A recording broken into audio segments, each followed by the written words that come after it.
My dear students, आज हम शुरू कर रहे हैं एक्सरसाइज 4.3 और क्वेश्चन नंबर 2।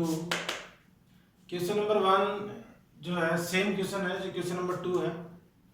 क्वेश्चन नंबर 1 में ये जो सेम इक्वेशंस है सारी वो सॉल्व करनी थी हमें कंप्लीशन ऑफ स्क्वायर मेथड से, लेकिन उसके लिए मैं ऑलरेडी आपको बता चुका हूँ कि वो इस साल जो सिलेबस है उसके अंदर नहीं है, तो वो आपसे एग्जाम में पूछा भी नहीं जाएगा।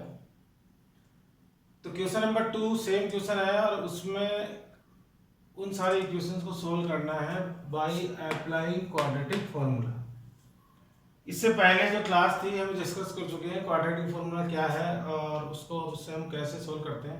वहाँ पे मैंने एक एग्जांपल भी सोल्व किया था, लेकिन यहाँ पे मैं आपको क्वेश्चन इसका फर्स्ट और फोर्थ सोल्व करूँगा और वो दोनों क्यों सोल्व कर रहा हूँ आपको भी ये भी पता लग जाएगा।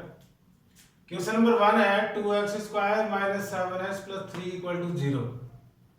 जैसा कि आपको पता है यहाँ पे हम पता करेंगे a जो है a की वैल्यू है 2, b की वैल्यू है -7 और c की वैल्यू है 3।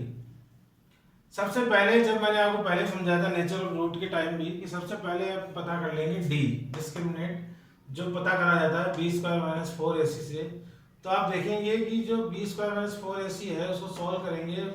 b की वैल्यू है -7 तो -7² - 4ac, तो d becomes 49 - 24, so it equal to 25. Now it is clear that 25 is greater than 0, so the given equation has two real roots. इसका बेनिफिट ये है d पता करने से हमें पता लग जाता है कि 2 डिस्टिंक्ट रूट होंगे या फिर इक्वल रूट होंगे या फिर नो रियल रूट होंगे। When we find out this, तो now the formula for quadratic equation x is equal to होता है -b + -√d upon 2a। -b is already -7 ± √25 because d is b² - 4ac, तो उसकी value हमने रख दी है 25। 2a की वैल्यू है 2। When we solve it तो it becomes 7, √25 is 5/4। One time it take as a positive और second time it take as a negative, so it becomes 7 + 5/4 is equal to 12/4 equal to 3. Now 7 - 5/4 becomes 2/4 when in lowest form, तो it becomes 1/2। तो 3 और 1/2 ये जो quadratic equation थी हमारी उसके दो रूट्स हो गए। ये जो हमने सोल्व किया है वो कौन से मेथड से सोल्व किया है? क्वाड्रेटिक फॉर्मूला से। इसी का फर्स्ट पार्ट हमने सॉल्व कर दिया, सेकंड और थर्ड आप सॉल्व करेंगे तो सेम मेथड से सॉल्व हो जाएंगे। अब मैंने सॉल्व किया है डायरेक्टली फोर्थ क्वेश्चन, वो किया है 2x² + x + 4 = 0। यहाँ पे भी हम देखेंगे तो a = 2 है, b = 1 है और c = 4। Now from d b² - 4ac when we find out तो it comes -31। Now it is clear that -31 is less than 0। और हमने बताया था कि जब d less than 0 हो तो given equation has no real roots। तो ये अकेला क्वेश्चन था फर्स्ट सेकंड पार्ट में या फर्स्ट क्वेश्चन में जिसका नो रियल रूट है। तो ऐसा कोई सा भी क्वेश्चन हो तो उसको सॉल्व नहीं करना है, उसको यहीं तक सॉल्व करना है और लिख देना कि ये जो गिवन इक्वेशन है उसके रियल रूट्स नहीं होंगे। हम जब भी सॉल्व करेंगे तो दो ही केस में सॉल्व करेंगे, जब d या तो ग्रेटर देन हो 0 या फिर d जो है वो इक्वल टू हो 0, क्योंकि इन्हीं दोनों केस में रियल रूट्स हमें पता होते हैं। इस केस में 2 रियल रूट होंगे लेकिन डिस्टिंक्ट होंगे, इस केस में 2 रियल रूट होंगे लेकिन इक्वल होंगे। जब d लेस देन हो 0, और ये लेस देन 0 कब होता है आपको पता लग गया होगा जब d की वैल्यू क्या है नेगेटिव, जैसे कि यहाँ पे आई है -31। तो उस केस में हमें उस इक्वेशन को सॉल्व नहीं करनी है।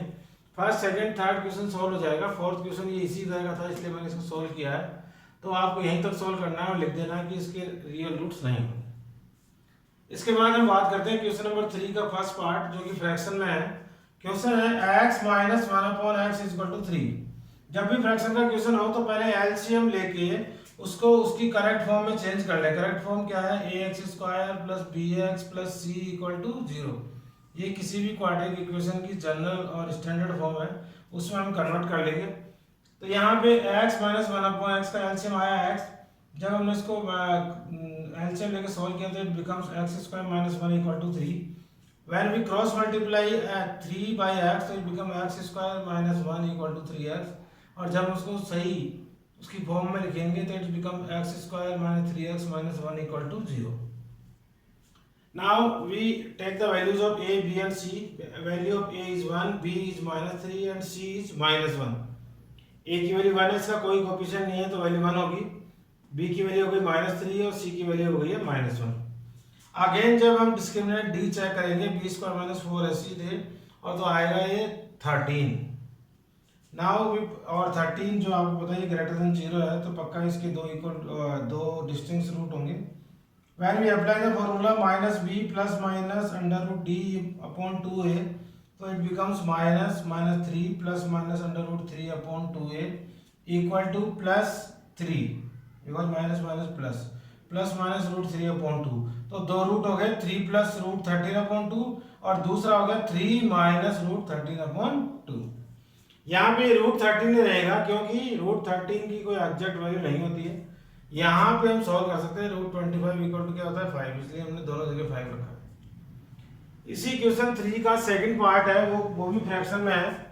सेकंड पार्ट है 1 upon x minus 1 upon x minus 7 equal to 11/30. Now we take the LCM. तो एलसीएम इज x प्लस 4 और x माइनस 7. तो ये 1 जो है वो मल्टीप्लाई होगा x माइनस 7 से और ये वाला 1 जो मल्टीप्लाई होगा x प्लस 4 से और उन दोनों के बीच में किसका साइन है माइनस का. इक्वल टू में है 11/30. When we solve it तो it becomes x minus 7 minus x minus 4. ये दोनों नंबर माइनस के हो जाएंगे क्योंकि ब्रैकेट से पहले किसका साइन है माइनस का. When we solve x plus 4 and x minus 7 तो it becomes x square minus 3x minus 28 और इक्वल टू में राइट हैंड में है 11/30. Again when we cross multiply it, before cross multiply we see that one x is positive and one is negative, so they are cancel out. Now minus 7 minus 4 becomes minus 11 and denominator है x square minus 3x minus 28 equal to है 11/30. Now 11 and numerator is same, so we cancel out the 11, it becomes minus 1. Now we cross multiply it, it has 1, so 1 is multiplied, so it becomes x square minus 3x minus 28.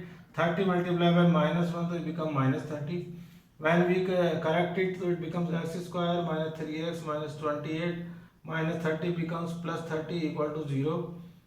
Now the last equation is x square minus 3x plus 2 equal to 0. और ये बन गई इसकी correct form standard form quadratic equation में. यहाँ पे again हम पता कर लेंगे a इक्वल टू 1 है, b इक्वल टू माइनस 3 है, c इक्वल टू 2 है. जरूरी नहीं कि आप d रखें, डायरेक्ट यहाँ पे ये फॉर्मूला भी अप्लाई कर सकते हैं. मैंने इससे पहले फॉर्मूला अप्लाई किया है minus be under by D upon 2a. आप यहाँ पे बी स्क्वायर माइनस 4ac लिखेंगे तो आपको ये सारी values B square minus 4ac यहाँ लिखनी पड़ेगी. व्हेन वी सॉल्व इट तो it becomes 3 plus minus root 9 minus 8 upon 2a. तो it becomes 3 plus minus root 1 because 9 minus 8 is 1 upon 2. 1 का रूट होता है 1.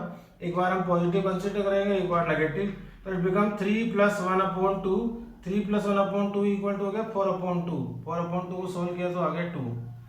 3 माइनस 1 अपॉन 2 बिकम्स 2/2 और 2/2 कैंसिल हो गया 1. तो इसके दो रूट हुए 2 और 1. इस तरह से हम बड़े आराम से, बहुत इजी मेथड है, क्वाड्रेटिक जो फॉर्मूला है उसको अप्लाई करके हम किसी भी क्वाड्रेटिक इक्वेशन के दो रूट पता कर सकते हैं. आगे हम सॉल्व करेंगे इसके आगे जो वर्ड प्रॉब्लम्स है वो. तब तक के लिए थैंक यू, गुड बाय.